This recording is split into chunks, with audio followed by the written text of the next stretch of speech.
used the mind of Bodhi for the first time. He had passions, but when he sat down on the seat of enlightenment and during the last watch of the night, he destroyed all his passions and all the traces. Question: which is the correct theory? Answer: all having come from the mouth of the Buddha, none of them is incorrect. But they must be interpreted. Criticism of the first theory.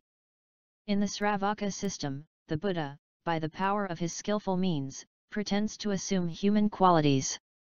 He undergoes birth, old age, sickness, cold and heat, hunger and thirst, etc. As no human is born without passions, the Buddha must likewise conform to human qualities and seem to have passions. Under the king of trees, first outwardly, he crushed Mara's armies. Then inwardly, he destroyed his enemies that are the fetters. Having destroyed his external and internal enemies, he realized supreme complete enlightenment.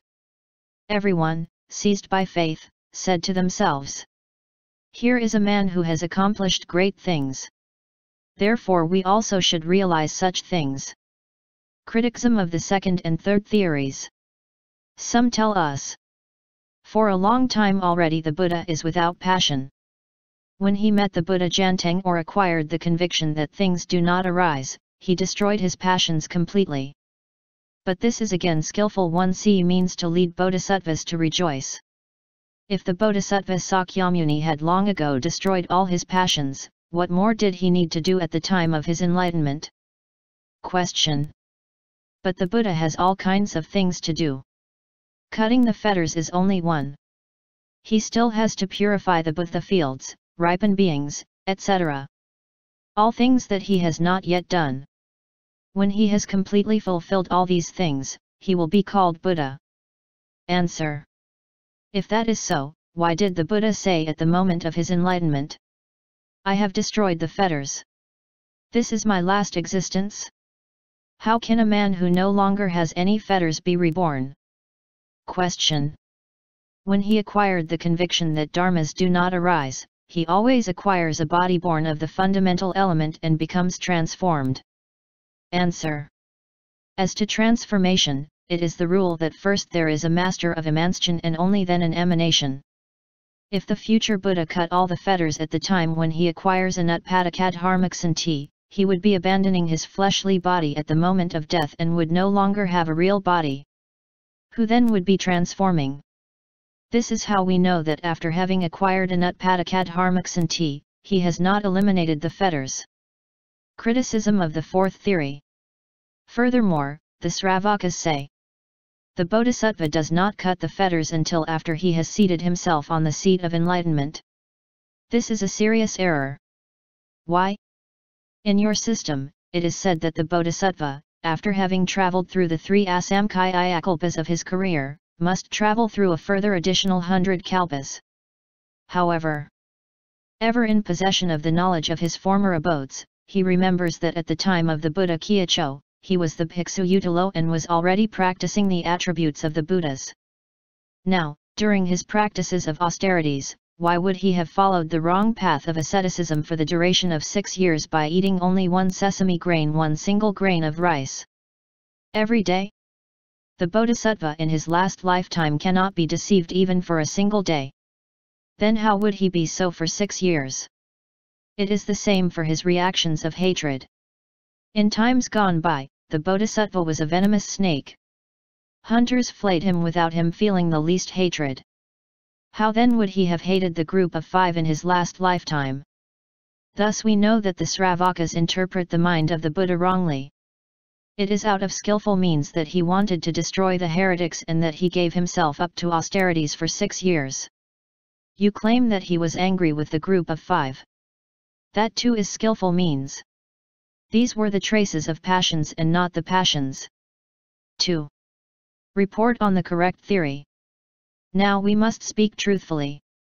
When the bodhisattva attained the conviction that dharmas do not arise, his passions have already been exhausted, but his traces have not yet been eliminated. It is as a result of these traces that he assumes a birth. Obtaining a body born of the fundamental element, he can transform himself at will. Out of loving kindness and compassion for beings, and also in order to fulfill his earlier vows, he returns to this world to perfect or acquire yet other Buddha attributes.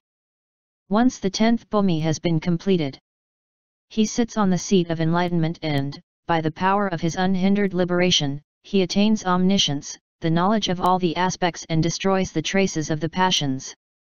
3. Criticism of two Mahayana theories. First theory. Passions and traces are destroyed simultaneously on the obtaining of anutpadakaksanti.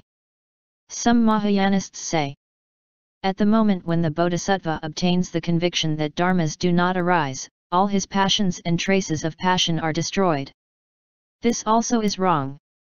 In fact, if were all destroyed, the bodhisattva would not be different from the Buddha and, furthermore, would not assume a body born from the fundamental element. 2. Why? Because it is at the moment when the bodhisattva obtains the anutpadakadharmaksanti that he abandons his body of birth and obtains the body born of the fundamental element. Second theory. Passions and traces are destroyed simultaneously the night of enlightenment. If someone tells us the bodhisattva should be seated on the seat of enlightenment for all his passions and traces of passion to be destroyed, this statement would be wrong as well. Why? If, at the moment of his enlightenment, the bodhisattva still retained the three posisons desire, hatred, and delusion, how could he have previously gathered innumerable Buddha attributes? He would be like a poisonous pot from which nobody eats even if it is filled with nectar. In fact, the bodhisattva accumulates the very pure qualities at the moment when he becomes Buddha. If, at that moment, he were still mixed with the three poisons, how would he be able to perfect the pure attributes of the Buddhas? Question. By contemplating the true nature of dharmas and by cultivating the mind of compassion, he weakened the three poisons and then was able to accumulate the pure qualities. Answer. By weakening the three poisons, he could only obtain an existence as a noble Chakravartin king or king of the gods, but that would be insufficient to acquire the mass of Buddha qualities. It is necessary to destroy the three poisons but not to have eliminated the traces, in order to be able to accumulate the qualities. Moreover, there is a weakening of the three poisons in the person detached from desire who has destroyed the fetters related to the lower level but who still keeps the fetters relative to the higher levels. There is also weakening of the three poisons in the Srotapanna who has suppressed the fetters to be destroyed by the seeing of the truths, but has not suppressed the fetters to be destroyed by meditation. Finally, as the Buddha said, one is Sakritagamin by means of the destruction of three fetters, desire, hatred, and delusion. But in order to accumulate the Buddha attributes, it is not enough to weaken the three poisons as you have said. They must be destroyed. Thus, at the moment when the bodhisattva obtains the conviction that dharmas do not arise, he destroys the passions, and at the moment when he becomes Buddha, he destroys the traces of passion. This is the correct theory.